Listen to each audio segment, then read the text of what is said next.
our requirements.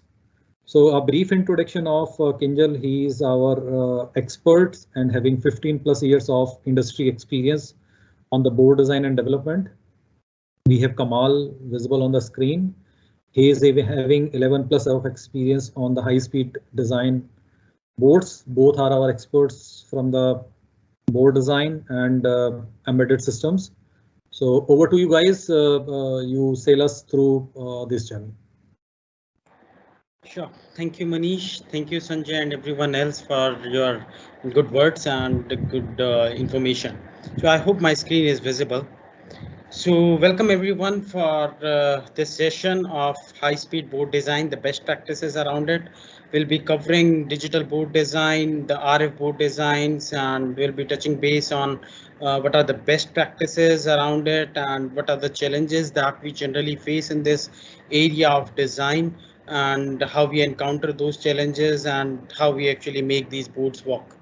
So today's session will be covered by me and my colleague Kinjalk. So first of all, the agenda for the today, we will be covering based on who we are, a brief introduction about ourselves, our group, and what we do for NXP and our customers. Then we'll be focusing on the best practices around high-speed digital and RF board designs. We'll be also covering analog board design as well, some of the practices, what time may permit. Then for the interfaces part of it, we'll be focusing majorly here on parallel interfaces, serial interfaces, analog and RF interfaces. Any digital, any board, any complex board can have one of these interfaces or maybe all of these interfaces on the board. So we will try to cover all these interfaces. Then we'll move to general issues and debug approach. What are the general issues and challenges we face in designing these boards and when we actually get these boards in our lab? What is the debug approach we follow to debug these boards and to debug these designs when these designs does not work as per expectations? This happens and it is a continuous learning approach. At last, we'll be covering what tools do we use, what are the tool methodology and simulation methodology that we apply to design all these boards. And finally, we'll be having a question and answer sessions based on whatever we have discussed. Okay, so about the speaker today, so I myself, Kamal, and my colleague Kinjal will be presenting today's session. And we are part of Board Solution Group in CTO's organization at NXP. Board Solution Group is basically a solution group that provides end-to-end solution for designing high-speed boards, be it digital boards, RF boards, analog boards, and many kind of boards. We provide services to customers, to NXP customers and internal NXP teams for architecture phase, for specifications, process, schematic capture, layout, thermal analysis, mechanical analysis, and simulations, signal integrity simulations, design, testing of the boards, and everything else. So that's what we do. And speaking of myself and Kinjal, we both have experience in high-speed board design and development, and we both have more than 10 years of experience, and we have designed multiple boards for our NXP's customers and NXP internal teams, be it validation team, characterization team and test teams, failure analysis boards, and many other designs we have done. And our expertise include RF sub-6 gigahertz for 5G, Wi-Fi products, SerDes. We have 25 Gbps, and we also work on radar boards for 77 gigahertz. For 77 gigahertz. Okay, so I'll be giving brief introduction of the boards we have done, and one of the board is the QDS boards. These are development boards for our internal validation team, and this particular board that you see here on the picture is designed for LX2162, and it has serial interfaces working at 25 Gbps, that is COI4. It also supports 25 G base KR, again 25 Gbps, many other serial links at 10 Gbps, and PCI Gen 3. So on these are the serial interfaces, and on the parallel interfaces front, we have DDR4 working at 3.2 giga transactions per second, and SD, HDR104, and MMC HS400 interfaces are there. So in such designs, we have challenged. So this was NXP's first silicon that has the 25 Gbps interface. So challenge in front of our team was to design this board first time right, because our boards have to be first time right, so that we can minimize time to market. So 25 Gbps was a new technology, and at that time not many companies were doing it. We had to choose a new stack up, we had to adopt to new PCB technologies, so that this board is done right first time. Another example is Bonirig plus an Agave. This is Bonirig is based on LA122X device, family of devices. It is a baseband processor which gives out analog signals for RF interface, and this board basically has LX2 and Guil chip, that is LA1220, communicating with each other over the PCI link. It also has 25 Gbps SerDes link and 10G Ethernet. It has high-speed ADC DACs on board, and these ADC DACs are communicating over to a smaller board that we can term as a daughter card, which implements a 5G new radio solution for sub 6 gigahertz 5G. It supports, this is called Agave, and it supports all the sub 6 gigahertz frequency. It has PA, LNA, modulators, demodulator, and all that stuff. We'll be touching base on all these interfaces as we move down this presentation. And this is another example of another board that we did for one of our customer, and it is again an LX2 reference design. This board, although it may look bigger in picture, but this board was sized only at 2.4 inches by 4 inches. So this LX2 chip in the middle is a high power consuming chip. It can consume up to 50 watts of power when it is working at its full speeds and its full capability. So we have challenges in this case. So this board also supports 25 Gbps, and the challenge we had here, because this is a customer board and we cannot use exotic materials that are available in the market, exotic PCB materials. We used actually FR408, which is a very nominal or very economical material, PCB material in the industry, and this is how this 25 Gbps was realized on this board. It also had its challenges in thermal area, and because 50 watts, dissipating 50 watts in a small board is always challenging, and that's what we did here. Again, DDR was 3.2 giga transactions per second. Now we move to our second section of introduction to high speed and RF board design. So basically why it is needed and why we talk about high speed board design more often in industry nowadays. So this is driven by basically the semiconductor technologies, and as we know today, it is very common that you'll see industry using FinFET, 16 nanometer and SOI technologies, and this has reduced this IC geometries, and there are more and more devices in a package. So what happens is, due to the smaller size of ICs, this parasitics have reduced, and due to this reduced parasitics RLC, we are able to achieve higher rise time and faster switching signals. So when signals are switching at a faster rate, what happens is all these interconnects behave as a transmission line, and it behaves as a transmission line, and signals start distorting as rise time and signals starts becoming fast and faster. So what signal integrity does is, signal integrity basically focuses on interconnect behavior, be it for the signal, be it for the power delivery networks, and everything else. And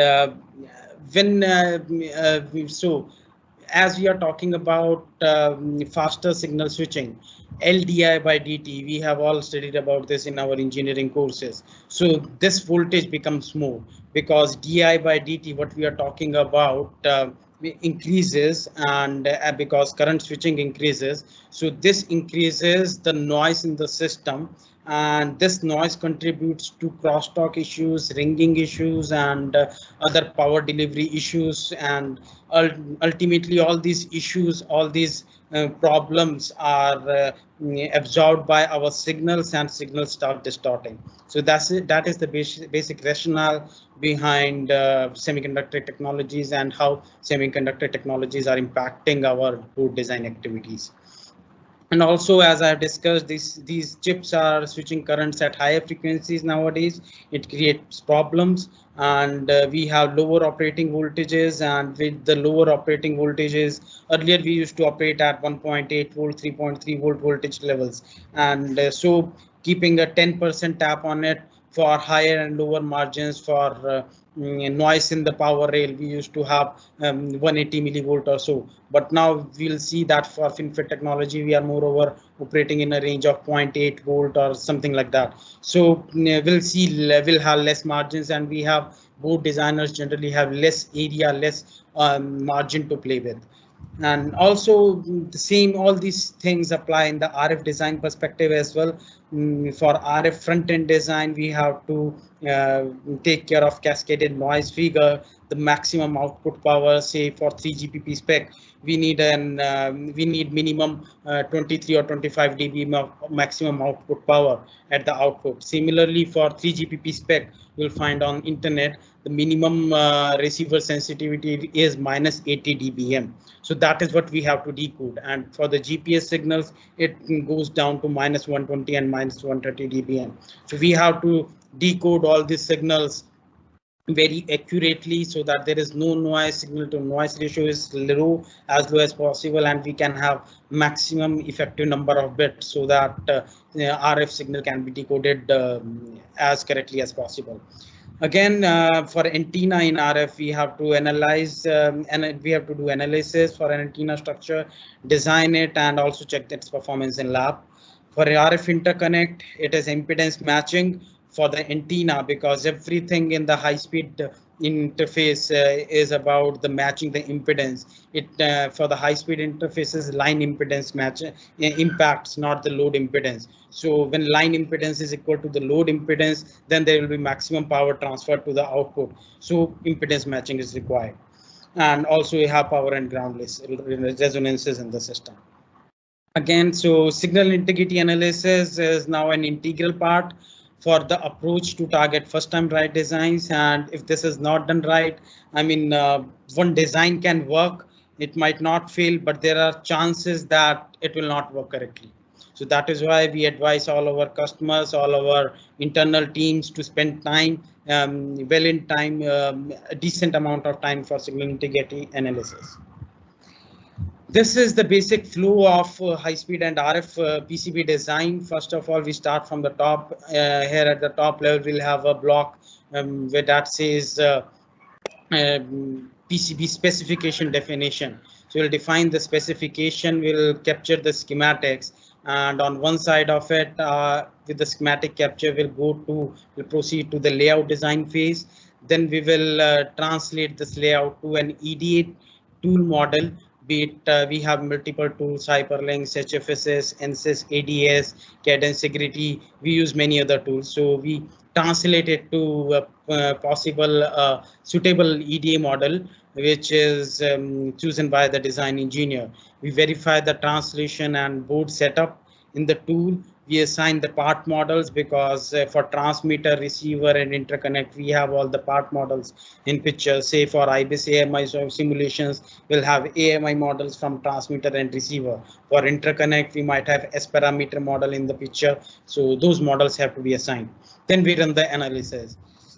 If the analysis results pass, we'll document the SI report, and then we'll go to the prototype stage, where the board will be manufactured and board will come in the lab for testing. If it fails, then we have to evaluate causes of the failure. It might be due to the interconnect, it might be due to the transmitter and receiver model, it might be due to the poor layout design, poor schematic design, and many other reasons are there. So if it is due to the schematic design, we'll go to the schematic capture, change it again, and follow all this process again. Also, we'll do the what if analysis, and we'll have to do multiple iterations, be it Monte Carlo simulations and many other simulations we'll have to do. Again, on the pre-layout analysis, after the schematic captures, before we move to the layout stage, we select the design, we select the stack up, or how the stack up should look like. For RF interfaces, we might design the antenna structures, the waveguide structures, the antenna array structures in our simulation, and then we can pass that information to the layout. We have to do other things, plan trace impedance, and again assign the models as that of this part we did. And then we verify the circuit level performance with respect to components chosen. We have not involved layout at this stage, it is pre-layout simulation. And again, we have two paths from here. After analyzing the result, if it has failed, we'll go back again, modify a few things here and there, and then we come back here again. And if it passes, then we'll develop routing constraints, and if it is RF, we'll develop routing constraints plus antenna structure, and we'll export all that information to our layout, and then we'll implement it. Now, when do you consider a interface as a high speed? There is a lot of theory behind it, but we'll be covering just the rules of thumb here. Rule of thumb here. One of the thumb rule here is that minimum bandwidth of an interconnect we need to consider. See, if you are going to choose a multiplexer or a component that is in path, and you have, let's say, PCI Gen 3 that is operating at 8 Gbps, its Nyquist will be at 4 GHz. So as we know, all the harmonics to transmit all the energy from transmit to receiver, all the energy will be concentrated in 5 harmonics. So we'll have to simulate our structures up to 5th harmonic, that is 20 GHz for this case, for the PCI Gen 3. That is what we do. And the interconnects that we choose, before choosing the interconnect, before doing this analysis, we'll have the rise time information, and we can choose that interconnect and components in our design that satisfy this minimum bandwidth requirement, that is 0.35 at the rise time. Second thing is when we consider an interface as a lump model or a transmission line model. So let's say if we have a 50 Hertz signal or just a GPIO signal oscillating at a very low speeds, then what will happen is, let's say we are talking about 1 inch of a transmission line or 1 inch of a PCB channel. What will happen is, on all the complete PCB channel path, you will see that the amplitude and phase are almost same. They are not changing. So that is why when we use the lump model, and when the rise time and when the flight time, when the rise time is comparable to the flight time, when it is less as compared to the flight time of the signal, all these RLGC comes into picture. So R stands for resistive ohmic losses, L stands for inductive losses, G stands for conductance, that is due to the dielectric behavior, the leakage in the dielectric, and C stands for capacitive losses. So all these losses come into picture, and the impedance of interconnect is not determined by the load impedance. It is also driven by the line impedance. So in that case, line impedance has to be equal to the load impedance for maximum power transfer. So if this is not done properly, we'll see reflections, we'll see return loss, and we'll see less I. We'll be touching base on those points as we move forward. We have for analog signals, we have noise sensitivity signal, we have noise sensitivity issues for analog interfaces, and we generally operate in 20 microvolt levels for ADC DACs. So that's what we have to deal with. Now we use two kind of domain analysis when we have to characterize PCB or an interconnect channel. One is a time domain analysis and another is a frequency domain analysis. So these are just two different ways of characterizing or checking an interconnect. Both these analyses give different type of results, and both these results are equally important. So first, about the time domain analysis, it is just as we see a signal propagating through time as we see it. That's a real time thing. So here, first thing that comes into picture is the I pattern. Here is one image for the I pattern over here, and we see that this is an I diagram. I diagram is nothing but thousands or lakhs or millions or billions of bits superimposed over each other. So if you see this as a sine wave superimposed with another sine wave, so when there are thousands or millions of bits superimposed over each other, it will give you an eye looking like this. So in this eye, you can look like you can say that the horizontal variation, this belongs to jitter. So this is the jitter. Jitter is nothing but the phase difference in terms of time for a signal. At the top, you'll see this amplitude variations. These come due to the distortion happening due to insertion loss, reflections, overshoots, undershoots can all come in this area. This is all the noise. So for a signal to be good and for a sampling to happen, our signal should fall. We should have a minimum I requirement that is specified by a particular interface, and every interface, let's say 25 Gbps COI interface, it's in IEEE 802.3 BJ spec. It has been clearly mentioned what should be the I width and the I height for an interface to work. So that's what we do. So I pattern is this, jitter is this horizontal variation, setup and hold time, as most of you are aware that when we see reflections and insertion loss in path, we'll see this slope varying a lot, and this causes degradation in setup and hold time. Again, rise time and fall time, this is also included in time domain analysis. For frequency domain, it is, as I said, it is another way to look at it. So S parameter is basically a set of unified parameters that include insertion loss, return loss, even the crosstalk and next and fixed. All these information are embedded in the S parameters. So what is insertion loss? Insertion loss is nothing but how much loss a channel will introduce when a signal propagates through that particular channel.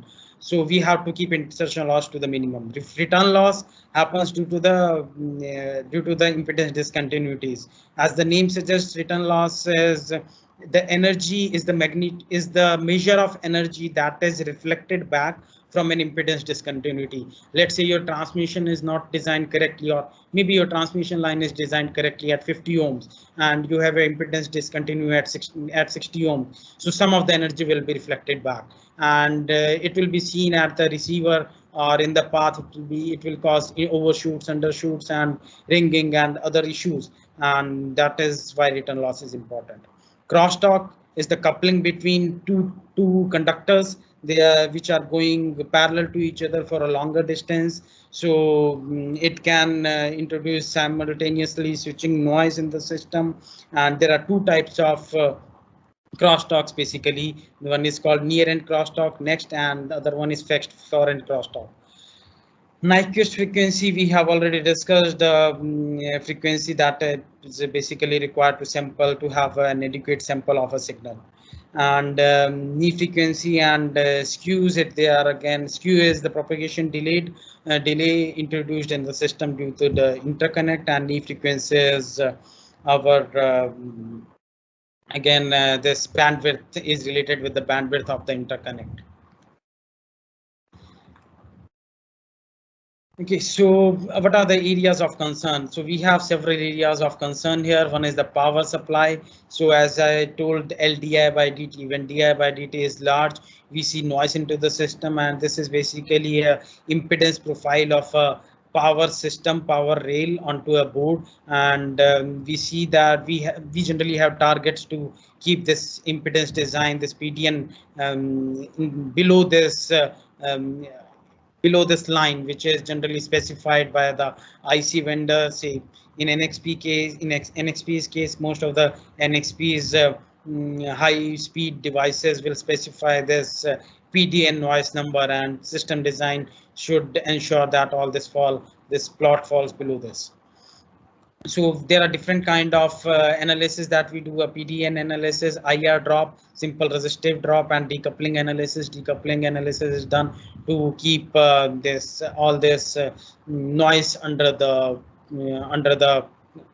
contained as per the specification. Jitter and clock, jitter and phase requirements for the clock. for let's say for a 5G or an RF system, we have stringent requirements. Also for PCI Gen 3, we have a requirement of having complete phase jitter of less than 1 picosecond in reference clock. So that is what we have to follow. The interconnect conductor losses are there. Then the dielectric loss, the loss tangent, so and also the roughness profiles we have to take care of, and the impedance discontinuities. Impedance discontinuities can occur due to the connectors, the vias, the trace width changes, and the BGA areas and connector breakout. As we move forward, we have a TDR profile of a particular system, which describes how the impedance discontinuities actually look like in a system. One of the important aspect in high-speed board design and in RF designs as well is the stack-up construction. Stack-up can be multiple layers. It can go up to 50, 100 layers, or it can be minimum 2 layers. So material selection. So there are basically several points to it. One is the layer count. So let's say if I have 100 pin BGA versus 1000 pin BGA, of course I'll be needing more number of layers to fan out all the signals from 1000 layer BGAs. This is what drives the layer count. And also we have, in some cases, we have concerns like how many layers we need to route RX signals in and the TX layer signals. So this is how layer count and signal layers comes into picture. Then we have to do some high-speed signal layer planning. That is whether we are going to route it in microstrip, whether we will be following coplanar waveguide structure, microstrip structure, or strip line structure. If strip line structure, then what layer will be using it? Maybe just the layer 3 top and layer 3, maybe internal layers as well. So it is also driven by various aspects as blind and buried vias and vias, stubs, etc. So all these things are done here. Power and ground layer, of course, let's say for LX2, we have a LX2 can consume 50 watts of power, and also we have noise considerations in such ICs. We have to make sure we have sufficient number of power layers. The thickness of copper plane, copper in power and ground layers are sufficient, maybe 2 ounce or even more if board is small. Then at high frequencies, we see that the ground layer, which is closer to the power layer, functions as a capacitor. So that is what we tend to do, and we generally check that adjacent ground planes are there so that we can have good decoupling there. Routing layer should have a ground reference so that path of least inductance, least impedance can be followed by any high impedance trace. Then we check on capacitor placement, how we'll be placing the capacitors. Again, copper weight, as I discussed, power layers have to be checked for the copper weight. And hybrid constructions. Let's say for a system we have very less number of high-speed signals and all other signals are low speed. So in order to keep the costs down, we can choose a stack up that has just 2 layers of Mectron 6 or Tachyon 100G material and other layers of lower cost material, be it FR4 or so. For material loss, we check on dielectric constant, the loss tangent, fiberglass weave compensation. So this is here shown by fiberglass weave. So the PCB is made of these fiberglass weaving structure. So if you see this is poor, why I say this is poor is, let's say one trace is going over this solid grain of this weave, and other one, the differential, the complementary signal is passing through this void, then there will be phase difference. So that is why we say this one is poor. And this one, we have very tight weaving, and both the signals P and N in a differential will see same amount of delays, or minimum delay difference will be there. So this is the best one. Skin effect, as we know, as the frequency increases, most of the current goes in the topmost layer, and skin effect is governed by the skin depth, and it is impacted by the plating we use. So here we have the conductivity of different materials, copper, silver, and so on. We generally use copper, but there are requirements when we use silver as well.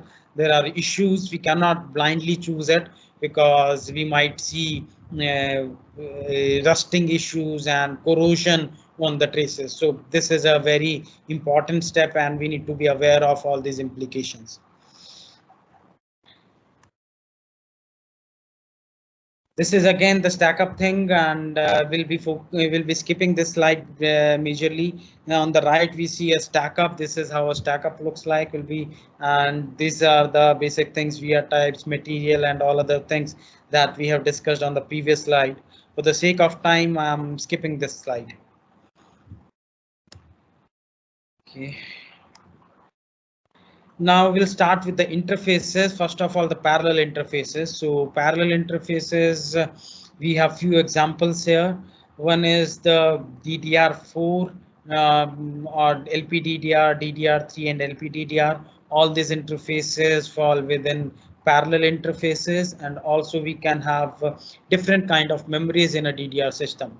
We can have discrete memories, we can have DIMMs, we can have SODIMM, unbuffered DIMM, registered DIMM. We can have dual DIMM configurations. We can have configurations in which we have both the discrete memories and DIMM configuration in a system. So in our laptop PCs, we'll see that we generally have dual DIMM configurations in a laptop. So we can use two DIMMs. Other examples of parallel interfaces are RGMII, SPI, serial peripheral interfaces, SDHC, eMMC, and so on. And DCU, that is display unit, is also one of the example. Now, what we think, what we check in these parallel interfaces. So first thing that we check in the parallel interface is the timing analysis. So we have to make sure that all our PCB interconnects. Whenever we implement any interface in a PCB interconnect, we need to make sure that we are left with some of the margin in setup and hold time. If we do not have any margin, or if we are not meeting any setup hold time requirement, interface is not going to work. So on the right side, I have one example of how it looks like, and how a timing analysis will look like. So everybody knows the definition of setup time and hold time. So this is what we do. One thing. Second thing is, here we have taken example of a DDR system. This is an example of one of our board, NXP's board. Here we have CPU in the center, and this is the DIMM. We have highlighted one signal, and that is coming from CPU to the DDR. On DDR, we can have n number of memories. This number depends on whether we have dual die, dual rank, single die configuration on the DIMM. So generally we can have up to 9, or maybe in dual case, dual rank system, we can have up to 18 memories as well on a single DIMM. So all these, so transmitter will be CPU, receiver will be those DIMMs in case of data write. So we use those models. We'll come to that. So driver here is the CPU, which we model as an IBIS model, and CPU will have its drive strength. Also for the data read case, it will have its ODT settings. Those are on device termination, on chip device termination settings. Those are controlled by the software. So that is what we have inside the CPU. In the interconnect, we have the package model of the CPU. We have the interconnect model of this highlighted trace, the PCB interconnect model. We'll then have a model of this connector, DDR connector in the picture. Then we have PCB model of DIMM we are using, or maybe Micron provides EBD models freely on their website. So for a discrete, it can be EBD models. For a DIMM, it can be a PCB hype model kind of thing. So that model is there. Then memories package can come into picture. Some vendors provide it, some vendor does not provide, do not provide it. So those are the different descriptions. Again, on the receiver, we have different ODT settings, and someone is.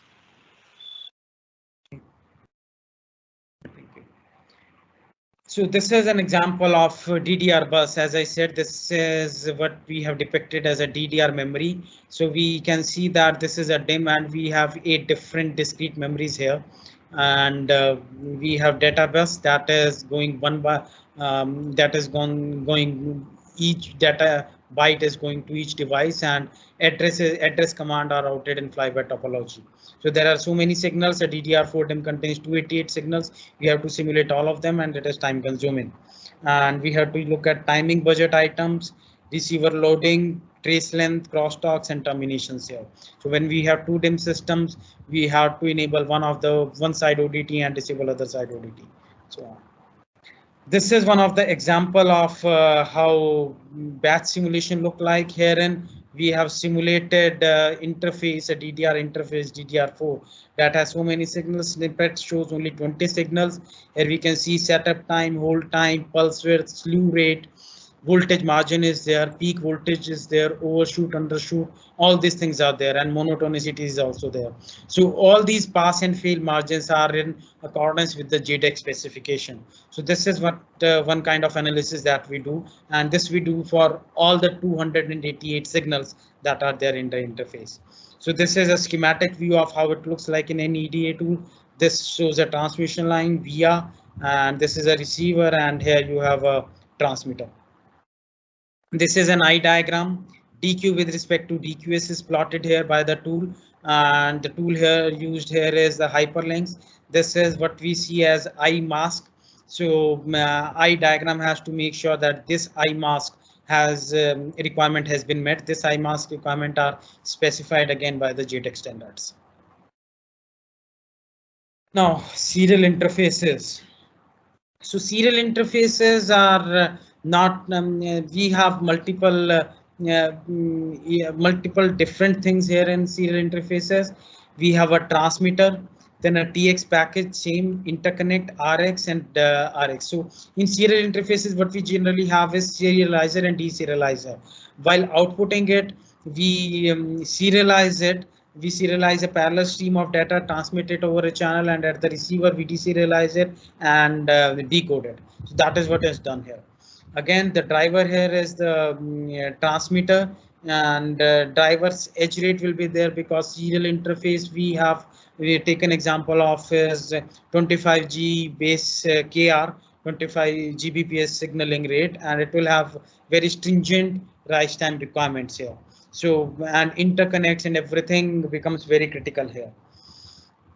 Now we have all these so all these vendors, if any of our customer is going to use NXP's SoC, NXP will provide them with an IBIS AMI model which will have an AMI which will have a transmitter model of transmitter, so that can be plugged here. User can check, customer can check it whether it is working or not for their signal. So those models generally have de-emphasis, pre-emphasis, TX equalization. There are different taps in equalization.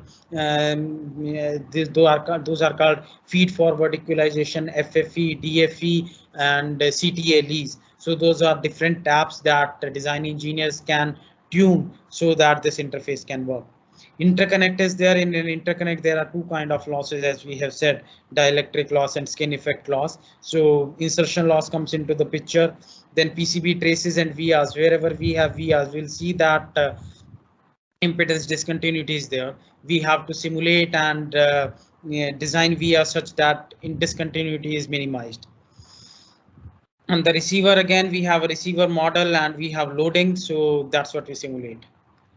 On the next page, this is an example of a high-speed interface, 25G base KR and COI4. Here you can see three different traces of an RX or TX path.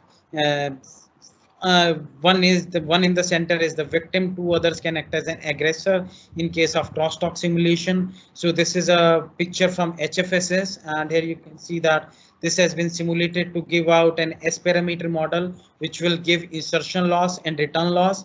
So here in green, you see this is a return loss. So also the mask is there. This dotted hashed line. This is specified by COI specification 802.3 BJ 100G base KR4 spec of IEEE.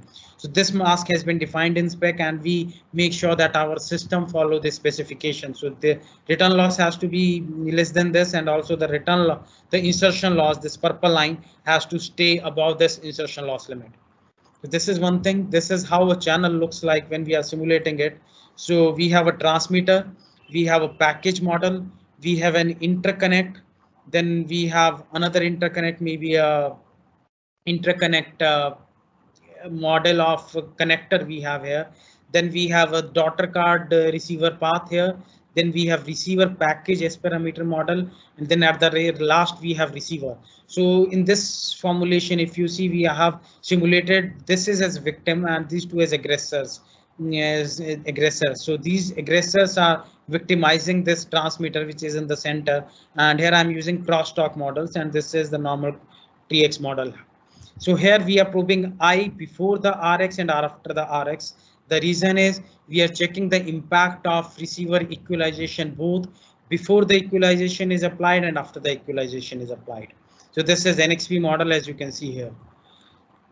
This is an eye diagram of how it looks like. This is again for, I guess, I don't remember which interface was it for, maybe for 25G base KR. So here you can see that this is before the RX equalization is applied, and you can see that this is more jittery as compared to this one. Amplitude variations are more in this one, overshoot, undershoots, and here it is much more cleaner. So this is what equalization does. So with this, I conclude the first session of this presentation, and next session of analog interfaces and RF interfaces will be covered by Kinjalk, my colleague, and over to you, Kinjalk. Thank you, Kamal. Good evening, everyone. I am Kinjalk, and I'll be covering the rest of the presentation. So just let me start it in presentation mode. So I'll be starting with the analog interfaces. So generally on a PCB, we see these analog interfaces near the transducers or the baseband RF ICs. So the general range of these analog interfaces that we have taken here is low frequency DC to around 100 MHz for baseband RF. So generally these interfaces will have some type of DAC or ADCs, and these DACs and ADCs are mainly used to convert the signal to digital domain and then use the advanced DSP functionalities. Also, for an analog interface, we will have some amplifier, buffer, and filters to improve the system performance, improve the SNR of the system, so on and so forth. So generally, when you start designing an analog interface, you will have a detailed requirement for it. Here I have put some general requirements that we should note and we should try to follow. Otherwise, it is going to affect the system adversely. So one of them is the CM and differential mode requirements, especially for the different. It is only for the differential signals. Both the transmitter and receiver will have it may have different common mode and differential requirements, and if we don't follow them, or if the transmitter and the receiver have different common modes, then that can result into DC current through the system, and that will play around with the bias of the different devices that we are using. Similarly, on the differential side, if we are not meeting that, then it will result in clipping, or even the receiver will not be able to detect the signal. So very important to match the TX and RX ranges. Other important characteristics that we must consider is the phase requirements. Intra-pair, basically intra-pair phase is basically the skew between the two traces of a differential signal, and Basically, it also comes from the Certus side, like we discussed Certus a few minutes back. My colleague discussed that, and that is also a differential signal. If there is intra-pair skew, then that is again going to increase, or rather that will indirectly result into some type of differential to common mode conversion or common mode to differential conversion, and that will again create problems with the SNR of the system. For baseband RF, we have something called the intra-pair skew. For example, if we are implementing an IQ interface, I for interleaved and Q for quadrature, then generally the baseband RF will have these type of inputs, and both I and Q should be matched. And it has to be inter-pair. If there is a phase difference between them, then that difference will actually adversely appear on the constellation on the RF side. So very important to consider that. Also, there is another parameter called ENOB, the effective number of bits. So this is basically back calculated from the system requirement. So system requirement will just have some type of SNR requirement, and from that we can do the calculation for ENOB. Generally, the ADC and DAC system will have that, and the ADC and DACs will be designed for a higher ENOB, somewhere like 10 bit or something like that. But because of the noise in the system and the degradations due to component and interconnect, we may see ENOB to go to suppose from 10 to 6 or something like that. But the system should be designed such that it meets the system requirement. Otherwise, our end goal is not met. Hi Kinjal, sorry to interrupt you.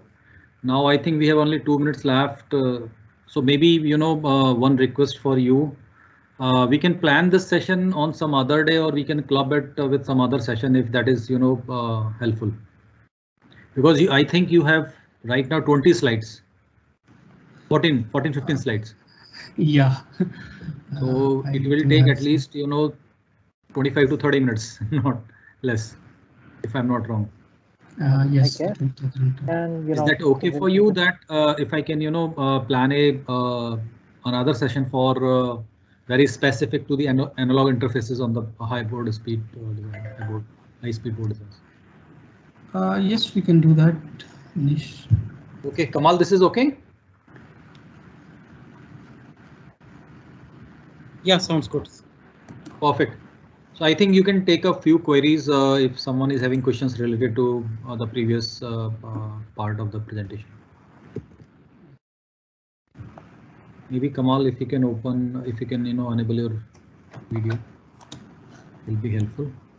So maybe Rahul or Henri or Ankit, maybe I don't know who is managing the webinar. We are now open for Q&A. If you have any queries, please raise your hand, unmute yourself and ask the query. Yeah, we have one hand raised. Just a minute. Please unmute yourself and ask the query.